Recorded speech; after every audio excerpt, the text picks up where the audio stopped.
अलिफ लैला अलिफ लैला। भूमिका 1। सहस्ररजनी चरित्र, जो अब भी भारत में अपने अरबी नाम अल्फ लैला के प्रचलित बिगड़े हुए रूप अलिफ लैला के नाम से अधिक जाना जाता है, वास्तव में लोक कथाओं का ऐसा संग्रह है जिसकी लोकप्रियता का मुकाबला पंचतंत्र की कथामाला के अलावा और कोई कथामाला नहीं कर सकती। अरबी साहित्य इतिहास के लेखक प्रोफेसर आई निकलसन के कथनानुसार यूरोप वासियों में कुरान से भी अधिक जिस अरबी साहित्य को जाना जाता है वह अल्फ लैला ही है। अरबी में अल्फ का अर्थ है 1000 और लैला का अर्थ है रात। इस लिहाज से इस कथामाला का हिंदी नाम सहस्ररजनी चरित्र बहुत उपयुक्त अनुवाद है। प्रोफेसर निकलसन ने 10वीं शताब्दी ईस्वी के अरब लेखक और इतिहासकार मसूदी के हवाले से कहा है कि अल्फ लैला की कथामाला का आधार फारसी की प्राचीन कथामाला हजार अफसाना है। अल्फ लैला की कई कहानियां जैसे मछुआरा और जिन कमरुजमा और बदौरा आदि कहानियां सीधे हजार अफसाना से जैसी की तैसी ली गई हैं। निकलसन के अनुसार सबसे अधिक कल्पनाशील कथाएं यही हैं। शेष कहानियां जो अरब स्रोतों से आई हैं, उनमें हास्यजनित मनोरंजन का तत्व अधिक है। निकलसन और मसूदी का अपना एक विशेष दृष्टिकोण हो सकता है। मेरे विचार से जिसे इन लोगों ने कल्पनाशीलता का नाम दिया है वह जादू टोने के बल खड़ा हुआ कल्पना का महल है। सीमुर्ग द्वारा पालन पोषण, रुस्तम की देवों राक्षसों से लड़ाइयाँ आदि। हजार अफसाना की आधार कथा वही है जो अल्फ लैला में ज्यों की त्यों ले ली गई है। यह कथा है एक बादशाह अपनी रानी के व्यभिचार को देखकर संन्यास ग्रहण का निर्णय लेता है और इस निर्णय को तभी बदलता है जब उसे और उसके भाई को एक जिन्न की रक्षिता स्त्री अपने साथ संभोग करने के लिए विवश कर देती है। इसके बाद वह बादशाह वापस आकर रानी को मरवा देता है और बाद में यह नियम बना लेता है कि रोज शाम को एक कन्या से विवाह करे और अगली सुबह उसे मरवा दे। अंत में उसी के मंत्री की बेटी बादशाह से विवाह करती है और 1000 रातों तक मनोरंजक कहानियां कहकर अपनी मृत्यु टालती रहती है और इस काल के अंत तक बादशाह का हृदय ऐसा बदल जाता है कि वह न केवल मंत्री कन्या को जीवित रहने देता है बल्कि अपना रोज शादी कर अगली सुबह रानी को मरवाने का नियम भी छोड़ देता है। कुछ कहानियों में, विशेषतः उनमें जो खलीफा हारू रशीद के नाम के साथ जुड़ी हैं, इतिहास और जादू टोने को ऐसी दिलचस्प सूरत में मिला दिया गया है जिसमें आम लोगों की कहानी में दिलचस्पी बढ़ जाए। हारू रशीद 787 ईस्वी में खलीफा बना और 808 ईस्वी में मर गया। उसने वजीर जाफर बर्मकी को 783 ईस्वी में अपना पूर्ण विश्वस्त बनाया और 803 ईस्वी में मरवा भी दिया। लेकिन अल्फ लैला के कथाकारों के लिए हारू के काल का यही 7-8 साल का जमाना सबसे अधिक महत्वपूर्ण है। निकलसन के कथनानुसार अल्फ लैला की अंतिम कथाओं की रचना मिस्र के ममलूक खलीफाओं 1250 से 1517 ईस्वी के काल में हुई है। स्पष्ट है कि अंतिम कहानियों ही में, जो हारू रशीद के 400-500 बरस बाद रची गई हैं, हारू का उल्लेख है। यह भी संभव है कि इस काल में पुरानी कथाओं को और रोचक बनाने के लिए उनमें हारू रशीद जोड़ दिया गया हो। बहरहाल ये कहानियां लोक कथाओं के अलावा कुछ नहीं हैं। प्राचीन काल ही से मुस्लिम इतिहासकार इतिहास रचना कर रहे थे, किंतु लोक कथाकारों को इससे कुछ लेना देना न था। इतिहासकारों ने हारू की विलासप्रियता से इनकार नहीं किया है, किंतु उन्होंने अधिक जोर उसकी शासन कुशलता, विद्याप्रेम और न्यायप्रियता पर दिया है। वैसे अपने कृत्यों में हारू बहुत न्यायप्रिय साबित नहीं होता, न वह बहुत गंभीर प्रकृति का आदमी ही मालूम होता है। लोक कथाकारों को उसके विद्याप्रेम और कलाप्रेम से इतना ही सरोकार है कि वह संगीतज्ञों को प्रश्रय देता था। उसकी न्यायप्रियता से उन्होंने केवल उसके वेश बदलकर बगदाद का मुआयना करने का तत्व ही लिया, किंतु ऐसी हालत में भी वह न्याय तो बाद में और वह भी कभी कभी करता है।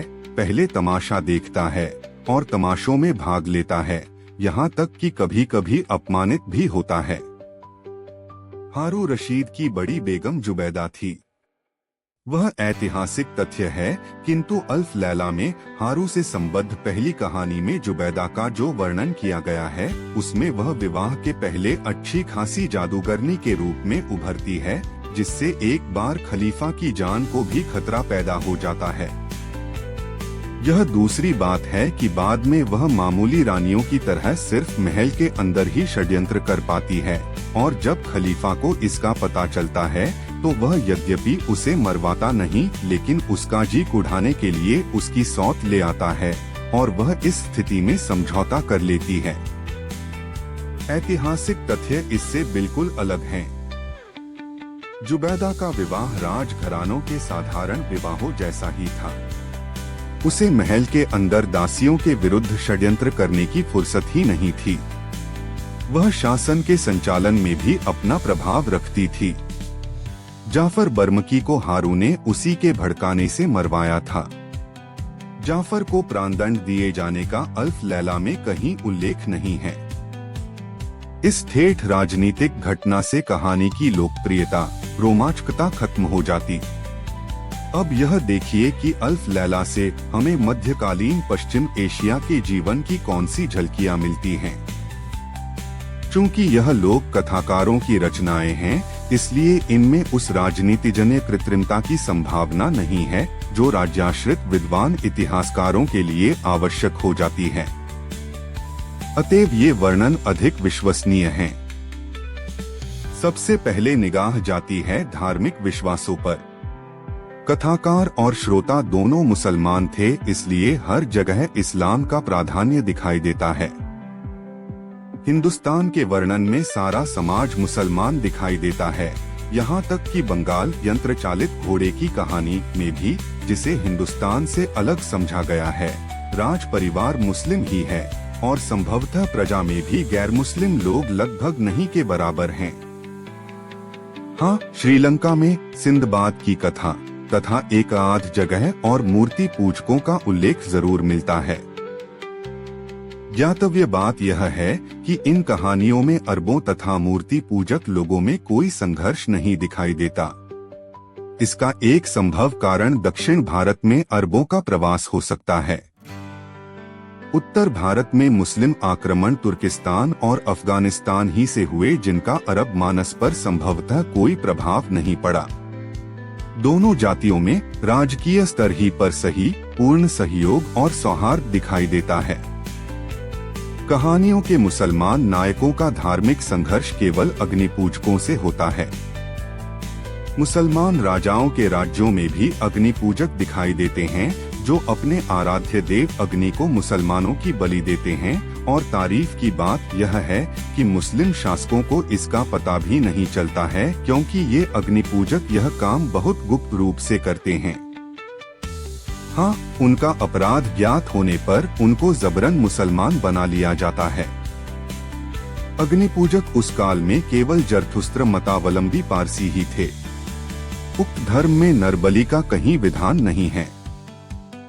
यह बात जरूर है कि 13वीं-14वीं ईस्वी शताब्दी में अग्नि पूजक जहाँ भी थे, वे मुसलमानों को, जिन्होंने उन्हें अपना देश छोड़ने को विवश किया था, बहुत ही नापसंद करते थे और उनसे कोई सामाजिक संबंध नहीं रखना चाहते थे।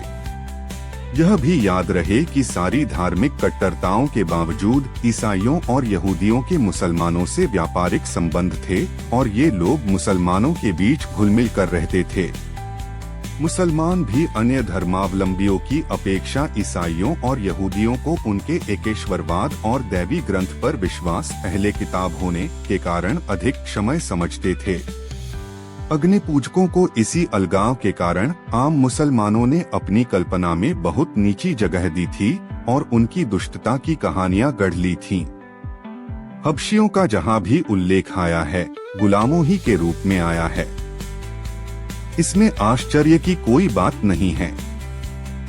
19वीं शताब्दी के मध्य तक अफ्रीका वासियों को सारे संसार में इसी रूप में देखा जाता था। साथ ही उन्हें बड़ा ऊंचा भी दिखाया गया है। जाफर का गुलाम, जिसे खाने पीने की कोई तंगी नहीं हो सकती थी, बालक के हाथ से सेब छीन कर भागता है। जल्लाद का काम करने के लिए भी हबशी रखे जाते थे। ताज्जुब की बात यह है कि व्यभिचारिणी स्त्रियों की कामपिपासा शांत करने के लिए भी हबशी ही प्रयुक्त किए गए हैं। यूं तो गोरे रंग के गुलाम भी बाजारों में खूब बिकते थे, किंतु बेगमों को हबशियों के अलावा कोई पसंद ही नहीं आता था। यहाँ तक कि एक कथा मछुआरा और जिन्नत में परम शक्तिशालिनी जादूगरनी मलिका अपने हबशी गुलाम पर ऐसी आसक्त दिखाई गई है कि उसकी लगातार खुशामद किया करती है और उस गुलाम के घायल और बोलने से लाचार होने पर बरसों तक उसकी शुश्रूषा करती रहती है। इसका कारण केवल यही नहीं मालूम होता कि हबशी लोग आम अरबों से शारीरिक रूप से अधिक पुष्ट होते थे।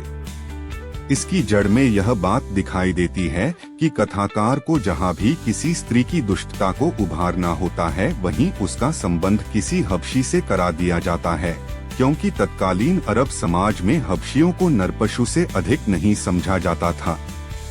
जहाँ मधुर प्रेम संबंध दिखाए गए हैं, वहाँ मुसलमान शहजादों या धनाढ़ लोगों की भी नमाज दिखाई गई है, किंतु आम लोगों और निर्धनों की नमाज का उल्लेख नहीं के बराबर है। यह स्थिति आज की स्थिति से भिन्न है, क्योंकि आज मुसलमानों में नमाज के पाबंद गरीब ही अधिक दिखाई देते हैं। हज का उल्लेख भी कहानियों में एक आध जगह ही प्रकारांतर से हुआ है। उसका कोई विवरण नहीं दिया गया है, जबकि शाही महलों और जादू के महलों की सजावट के वर्णन में पृष्ठ के पृष्ठ रंग दिए गए हैं। हाँ, एक इस्लामी विश्वास जरूर उभर कर आता है। वह यह कि इस्लाम में आत्महत्या जघन्य अपराध समझी गई है। कई कहानियों में नायक निराश होकर आत्महत्या की बात सोचता है, फिर इसे घोर पाप समझकर रुक जाता है।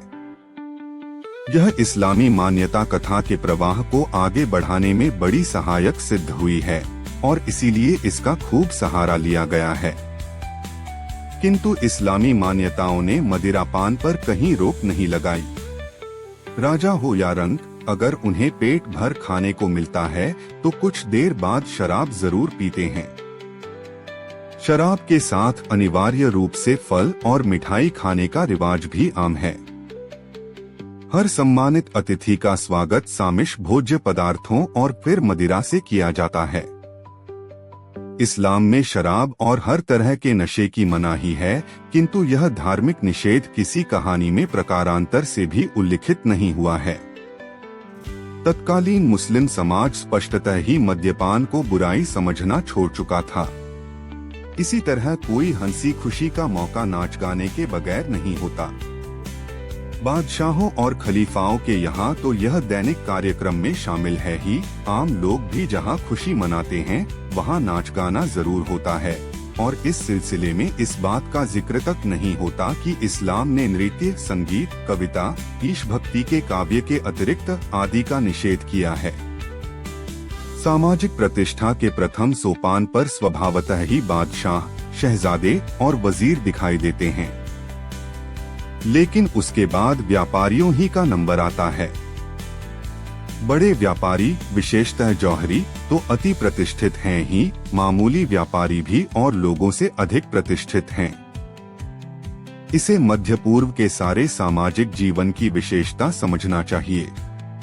समुद्री व्यापार का महत्व स्थल मार्ग के व्यापार से भी अधिक है।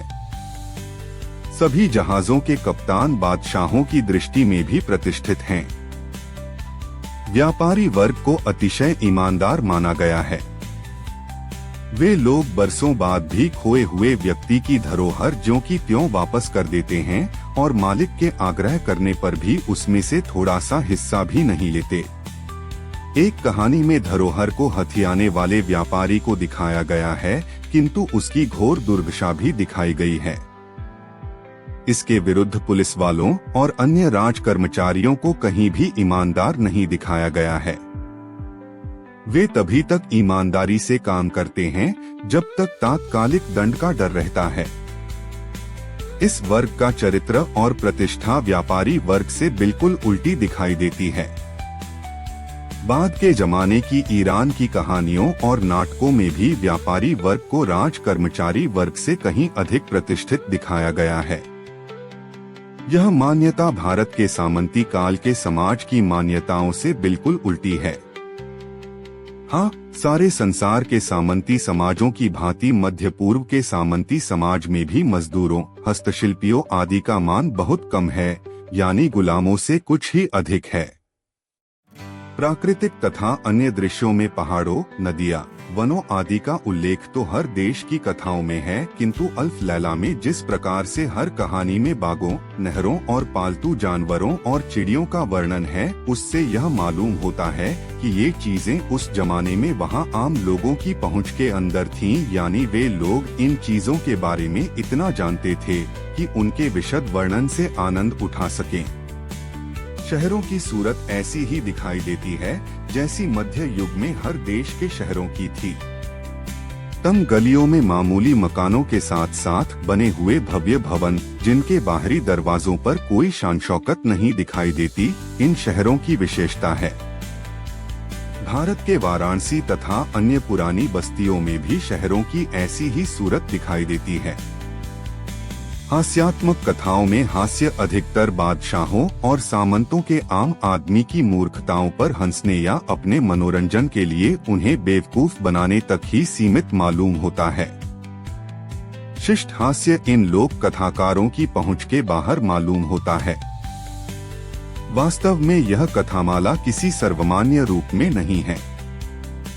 कई संग्रहों में कई ऐसी कहानियां हैं जो अन्य संग्रहों में नहीं हैं। ऐसा मालूम होता है कि यूरोपियनों या उनके प्रभाव में आने वाले अन्य लोगों ने ऐसी अजीब-अजीब कहानियां गढ़कर इसमें शामिल कर दी हैं, जो दूसरी कहानियों के मिजाज से मेल नहीं खाती। इन लोगों ने शायद यह समझ लिया है कि कोई भी कामुकतापूर्ण घटना अल्फ लैला में चल जाएगी। प्रस्तुत संग्रह में केवल सर्वमान्य कहानियां दी गई हैं, यद्यपि उनका ऐसा संक्षिप्तीकरण नहीं किया गया है जो कहानी को कथानक तक सीमित कर दे, क्योंकि लोक साहित्य का मूल्य उसके कथानक में नहीं, उसके वर्णन में निहित होता है। इस प्रकार की कथा, रोचक कहानियाँ और सुविचार सुनने के लिए कृपया आप अपने इस YouTube चैनल को लाइक, शेयर और सब्सक्राइब करें। धन्यवाद।